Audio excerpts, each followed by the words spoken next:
Hello বন্ধুরা, আজকে আমরা এই ভিডিওতে আরও একটি গুরুত্বপূর্ণ টপিক নিয়ে আলোচনা করব, যেখানে আজকে আমি আপনাদেরকে দেখাবো ইডি অর্থাৎ এনফোর্সমেন্ট ডিরেক্টর পোস্টের আপনি কিভাবে চাকরি পেতে পারেন, জব প্রোফাইল কি রয়েছে, স্যালারি কত পাওয়া যায়, কেরিয়ার গ্রোথ কি রয়েছে এবং তার সাথে সাথে কোথায় কোথায় আপনাদের নিয়োগ হতে পারে সেই সম্পর্কে কমপ্লিটলি আজকে আমরা আলোচনা করব। তো বন্ধুরা, আপনারা সবাই জেনে গেছেন যে পশ্চিমবঙ্গে ইডির তরফ থেকে তদন্ত করে যে সমস্ত কোটি কোটি টাকা তদন্ত করে পাওয়া যাচ্ছে, তো সেই যে সমস্ত অফিসারগুলো রয়েছেন সেই অফিসার পোস্টে আপনি কিভাবে চাকরি পাবেন সেই সম্পর্কেই আজকের এই ভিডিওটি। তো আপনারা সম্পূর্ণভাবে ভিডিওটি দেখতে থাকুন, পুরো কমপ্লিটলি আজকে আমরা ডিসকাস করব যে ইডি অফিসার হিসাবে আপনি কিভাবে চাকরি পেতে পারেন সেই সম্পর্কে। তো দেখতে পাচ্ছেন বন্ধুরা, প্রথমে আমি আপনাদেরকে জানিয়ে দিই ইডি যেটা রয়েছে অর্থাৎ এনফোর্সমেন্ট ডিরেক্টরেট, যেটা মেনলি যেটা কাজ করে দুটি নিয়মের উপর, যে দুটি নিয়মের উপর মেনলি কাজ করে, একটি হচ্ছে ফিমা আর একটি হচ্ছে পিএমএলএ। এই দুটি হচ্ছে অত্যন্ত গুরুত্বপূর্ণ দুটি নিয়ম বা অ্যাক্ট। এই দুটি অ্যাক্টেই হচ্ছে মানি রিলেটেড অর্থাৎ অর্থ রিলেটেড, অর্থাৎ এখানে কিন্তু যে সমস্ত টাকা বা অর্থনৈতিক যে সমস্ত বেআইনি কারবার হয়ে থাকে সেই কারবার রিলেটেড কিন্তু অ্যাক্ট রয়েছে। 1999 একটি চালু হয়েছে, আরেকটি হয়েছে 2002-তে। তো এই দুটি অ্যাক্টকে ফলো করার জন্যই বা এনফোর্স করার জন্যই কিন্তু এই এনফোর্স ডিরেক্টরেট যে পুরো ব্যাপারটি রয়েছে এটা কিন্তু তৈরি করা হয়েছে। তো দেখুন, এখানে একটি গুরুত্বপূর্ণ তথ্য বলে রাখি যে enforcement directorate control and check money laundering activities in India. ED যে সমস্ত অফিসারগুলো রয়েছেন তারা কি করেন, ভারতবর্ষের প্রত্যেকটি রাজ্যে বা ভারতবর্ষে যে সমস্ত জায়গাগুলো রয়েছে সেই জায়গাগুলোতে টাকার যে সমস্ত ক্রাইম করা হয় বা ইকোনমিক যে সমস্ত ক্রাইমগুলো হয়ে থাকে, টাকা যে সমস্ত ক্রাইমগুলো হয়ে থাকে, দুর্নীতিগুলো হয়ে থাকে, সেই টাকার যে ব্যাপারটি সেই ব্যাপারটি কিন্তু কন্ট্রোল করে থাকে এই ইডি। তো ইডির যে কাজ সেটা হচ্ছে কিন্তু মানি রিলেটেড যে সমস্ত ক্রাইমগুলো হয়ে থাকে বা ইকোনমিক যে সমস্ত ক্রাইমগুলো হয়ে থাকে ইন্ডিয়াতে, সেই ব্যাপারেই এরা কিন্তু কাজ করে। তো দেখুন, এরপর আমরা জেনে নিচ্ছি কিছু গুরুত্বপূর্ণ তথ্য এখানে, যেটা হচ্ছে ইডির যে ফুল ফর্ম সেটি হচ্ছে এনফোর্সমেন্ট ডিরেক্টরেট। এটি হচ্ছে একটি group B post. Group B পোস্টে এটা কিন্তু চাকরি, ইনিশিয়ালি আপনাদেরকে গ্রুপ বি পোস্টে নিয়োগ করা হয়। এটা হচ্ছে একটি অনেকের ক্ষেত্রে এটা কিন্তু ড্রিম জব, তার কারণ হচ্ছে অনেক ক্যান্ডিডেট যারা খুব ভালো স্কোর করতে পারেন পরীক্ষাতে, মেনলি এসএসসি সিজিএলে কিন্তু এখানে নিয়োগ করা হয়। আপনি যদি এসএসসি সিজিএল পরীক্ষাটি দেন তাহলে কিন্তু এনফোর্সমেন্ট ডিরেক্টরেট যে ডিপার্টমেন্ট রয়েছে সেখানে আপনি ইডি অফিসার হিসাবে কিন্তু নিয়োগ হতে পারবেন। তো যে এসএসসি সিজিএলে যাদের খুব ভালো স্কোর থাকে তাদের ক্ষেত্রে এটা কিন্তু ড্রিম জব হিসাবে কিন্তু গণনা করা হয়। এটা অত্যন্ত একটি গুরুত্বপূর্ণ পোস্ট, যেখানে গ্রুপ বি পোস্টে আপনাদেরকে নিয়োগ করা হয়। তো ইনিশিয়ালি যে পোস্টে আপনি নিয়োগ হতে পারবেন সেটা হচ্ছে অ্যাসিস্ট্যান্ট এনফোর্সমেন্ট অফিসার। এটা কিন্তু ইনিশিয়াল পোস্ট। ইডি যেটা রয়েছে এনফোর্সমেন্ট ডিরেক্টরেট, সেই এনফোর্সমেন্ট ডিরেক্টরেটের যে প্রথম পোস্ট সেটি হচ্ছে অ্যাসিস্ট্যান্ট এনফোর্সমেন্ট অফিসার। এটা কিন্তু ইনিশিয়াল পোস্ট। পরবর্তীকালে আমরা জানবো কিছুক্ষণের মধ্যেই যে কোন কোন পোস্টে পরবর্তীকালে আপনি প্রমোশন হয়ে যেতে পারবেন। তো সম্পূর্ণভাবে ভিডিওটি দেখতে থাকুন। তো দেখতে পাচ্ছেন এটা যে ডিপার্টমেন্ট সেটা হচ্ছে ডিপার্টমেন্ট অফ রেভিনিউ ডিপার্টমেন্টে আপনাদেরকে নিয়োগ হয়, অর্থাৎ যে ইডি পুরো ব্যাপারটি রয়েছে এটা কিন্তু ডিপার্টমেন্ট অফ রেভিনিউ। এখানে আপনাদেরকে বলে রাখি পিডাব্লিউডি ক্যান্ডিডেটের ক্ষেত্রে এখানে কিন্তু কোনো রকমের ভ্যাকেন্সি নেই বা ইডিতে কিন্তু পিডাব্লিউডি ক্যান্ডিডেট জয়েন হতে পারবেন না। পিডাব্লিউডি ক্যান্ডিডেটের ক্ষেত্রে কিন্তু কোনো সিট নেই বা তাদেরকে কিন্তু নিয়োগ করা হয় না।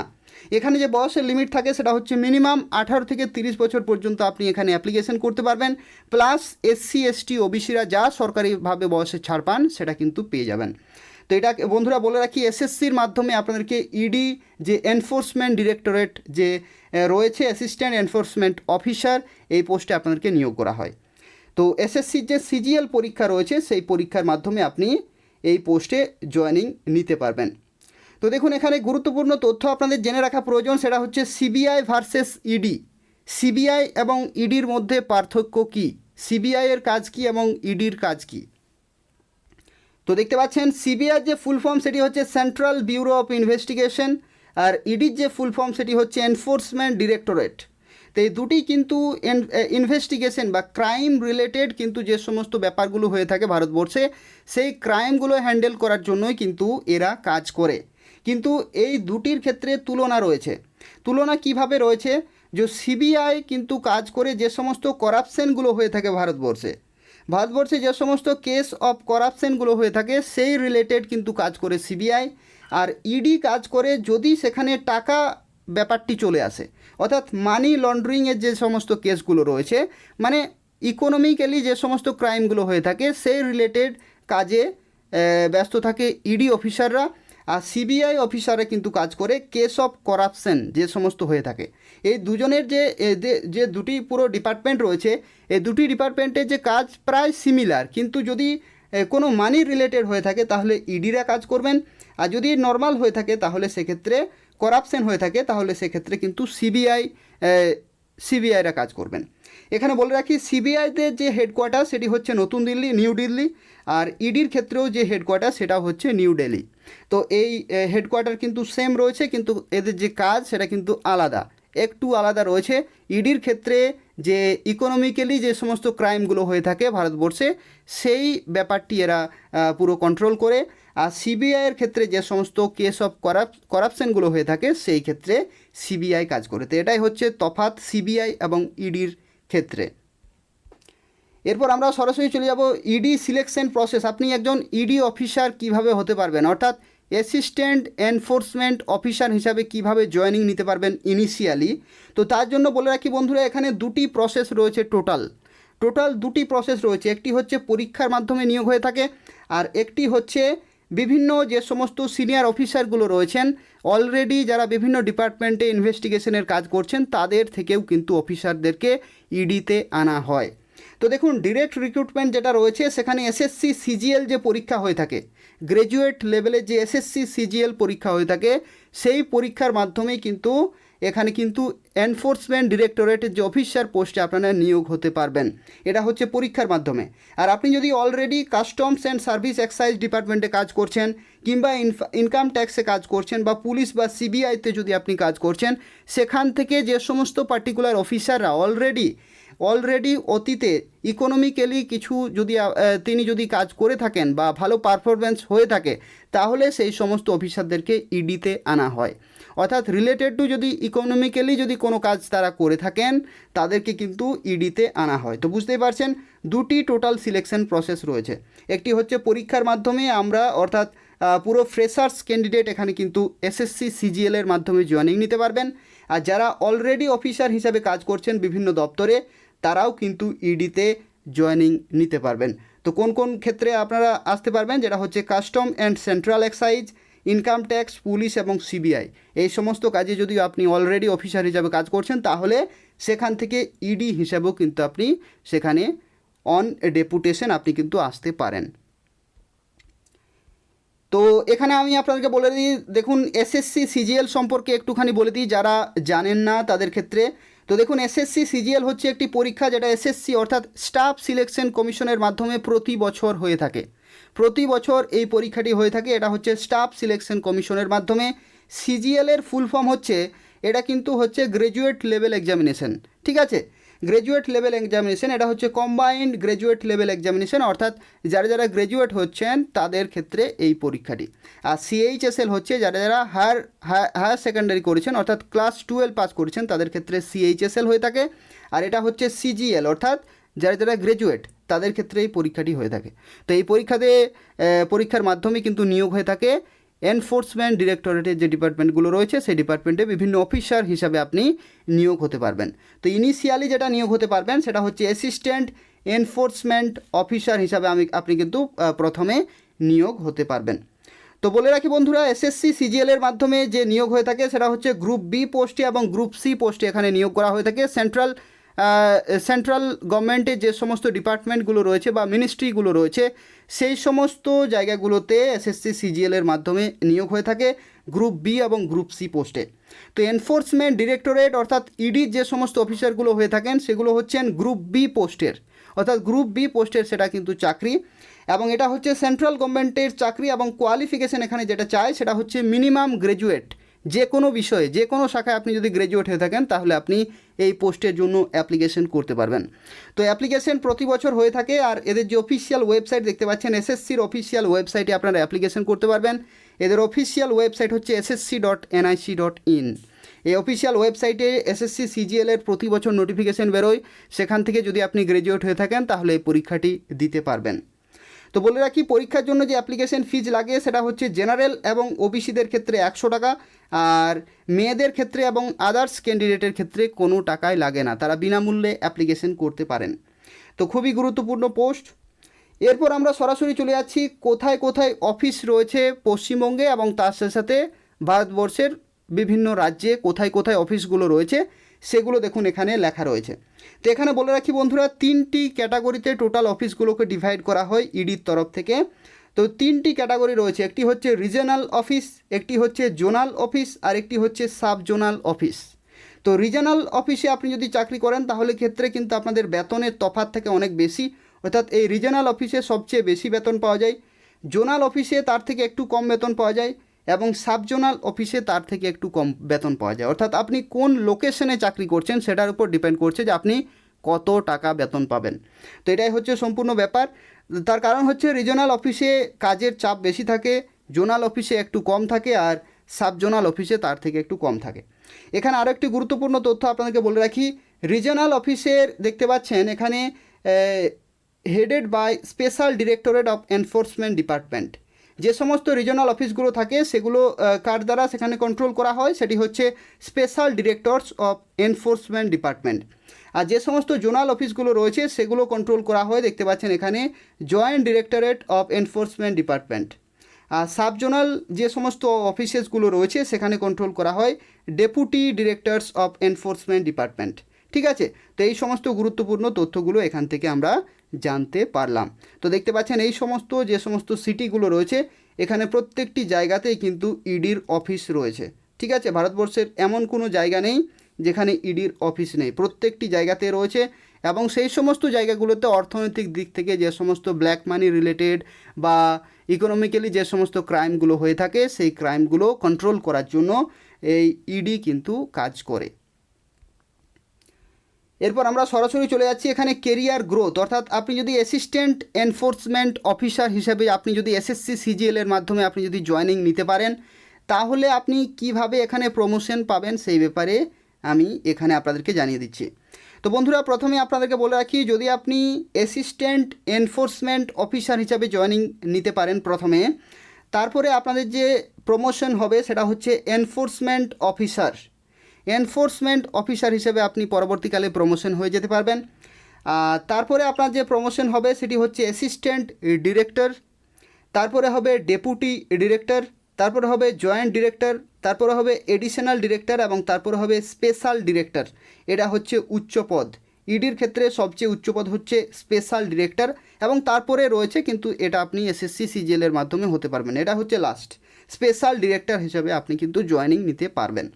ঠিক আছে, তো এখানে বলে রাখি বন্ধুরা, প্রত্যেকটি যে আমি বললাম প্রমোশনে যে সমস্ত পোস্টগুলো বললাম, প্রত্যেকটি পোস্টের ক্ষেত্রে আপনি প্রত্যেকবার প্রমোশন হতে পারবেন মোটামুটি 5 থেকে 7 বছরের মধ্যে। 5 থেকে 7 বছরের মধ্যেই কিন্তু আপনি অ্যাসিস্ট্যান্ট এনফোর্সমেন্ট অফিসার থেকে আপনি হতে পারবেন পরবর্তী পোস্টে, তারপরে পরবর্তী পোস্টে, এইভাবে কিন্তু আপনি সেখানে যেতে পারবেন। তো এখানে বলে রাখি, যতবার আপনার প্রমোশন হবে ততবার কিন্তু ট্রান্সফার হবে, অর্থাৎ আপনি কিন্তু মোটামুটি 5 থেকে 7 বছর এক একটি লোকেশনে থাকতে পারছেন এবং তারপরে আপনাদেরকে ভারতবর্ষের যে কোনো জায়গাতে আপনাদের কিন্তু ট্রান্সফার হয়ে যাবে। তো এমনভাবে ট্রান্সফার হয় যাতে যে বেতনের যে স্কেলটি রয়েছে সেই স্কেলটি ধীরে ধীরে কিন্তু বাড়তে থাকবে। অর্থাৎ আপনি যদি লোকেশন অনুপাতে হয়ে থাকে, যেমনটা আমি এখানে বললাম যে আপনি যদি সাব জোনালে হয়ে থাকেন তারপরে আপনাদেরকে ধীরে ধীরে জোনাল অফিসে, তারপরে রিজনাল অফিস পর্যন্ত আপনি কিন্তু যেতে পারবেন। এবং এটা ডিপেন্ড করছে আপনার কাজের উপর, আপনার যে পারফরমেন্স, সেই গ্রোথ, সেই পারফরমেন্সের উপরে কিন্তু আপনি তাড়াতাড়ি যেতে পারবেন বিভিন্ন ডিপার্টমেন্ট, বিভিন্ন রিজনে, বিভিন্ন যে সমস্ত অফিসগুলো রয়েছে সেই অফিসে আপনি যেতে পারবেন। তো এটা হচ্ছে পুরো যে কেরিয়ার গ্রোথ, কোন কোন পোস্টে আপনি যেতে পারবেন। এরপর আমরা সরাসরি চলে যাচ্ছি, ইডি যদি আপনি অফিসার হন তাহলে কত ঘন্টা কাজ করতে হয়। তো নর্মালি যে কাজ থাকে, যদি সেরকম যদি এমার্জেন্সি যদি কোনো কেস না আসে তাহলে সেক্ষেত্রে যে ওয়ার্কিং আওয়ার রয়েছে সেই ওয়ার্কিং আওয়ারেই থাকে। কিন্তু কোনো রকমের রেড যদি হয়ে থাকে বা কোনো রকমের যদি এমার্জেন্সি কেস হয়ে থাকে যেটা পশ্চিমবঙ্গে চলছে, সেক্ষেত্রে কিন্তু মোটামুটি কয়েক ঘন্টা বাদ দিয়ে কিন্তু অল টাইম এখানে কাজ করতে হয়। 24 আওয়ার্সেই কিন্তু এখানে কিন্তু কাজ করতে হয়। এখানে কোনো রকমের যে ছুটির দিন বা এরকম কিন্তু কোনো সিন নেই। এখানে কিন্তু পুরোপুরি দেখতে পাচ্ছেন এখানে কিন্তু কাজ করতে হয়, ঠিক আছে। আনসার্টেন ডিউরেশনের জন্য এখানে কিন্তু কাজ করতে হয়। কোনো রকমের কিন্তু টাইম নেই যে অফিসিয়াল টাইম বলে এদের কিন্তু কিচ্ছু নেই। অফিসিয়াল টাইম বলে এদের কিচ্ছু নেই, নির্দিষ্ট সময় কিচ্ছু নেই, এদেরকে কিন্তু সেই সব সময় কাজ করতে হয়, ঠিক আছে। এখানে বলে রাখি বন্ধুরা যে ট্রান্সফারের যে ব্যাপারটি রয়েছে, এই ট্রান্সফারে কিন্তু আপনাদের লিমিটেড ইয়ার্সের জন্য বা কিছু বছরের জন্য আপনাদেরকে নির্দিষ্ট লোকেশনে রাখা হয় এবং তারপরেই কিন্তু আপনাদেরকে পরবর্তী একটি জোনে পাঠা হয়। অর্থাৎ একটি ইডি অফিসার সারা জীবনে কিন্তু এক জায়গাতেই থাকতে পারবেন না। জাস্ট 5 থেকে 7 বছরের মধ্যেই সেই অফিসার কিন্তু অন্য একটি লোকেশনে ট্রান্সফার হয়ে যাবে। তো এই ধরনেরই কিন্তু এটি জব, এটা মানে ডাইনামিক্যালি কাজ করে আপনাদেরকে বিভিন্ন লোকেশনে আপনাদেরকে কিন্তু পাঠাতে হয়।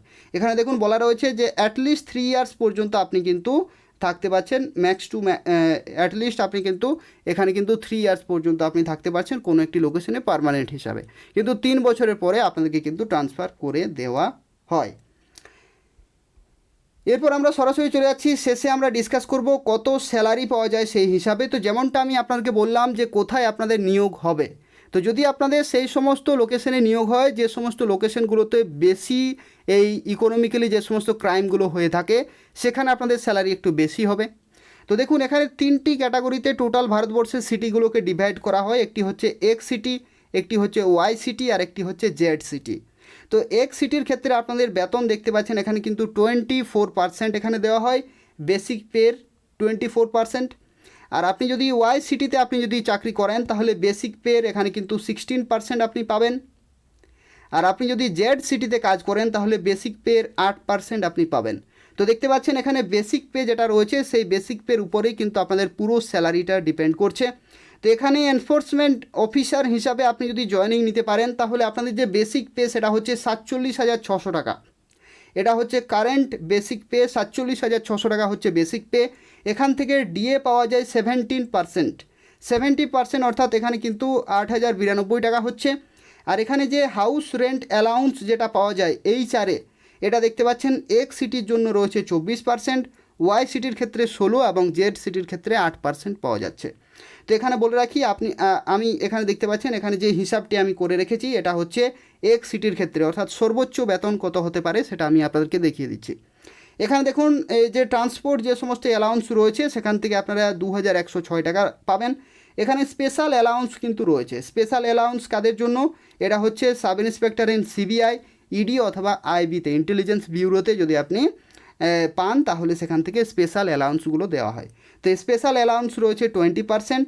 আর এখানে গ্রস স্যালারি দেখতে পাচ্ছেন 78,742 টাকা, এটা হচ্ছে গ্রস স্যালারি।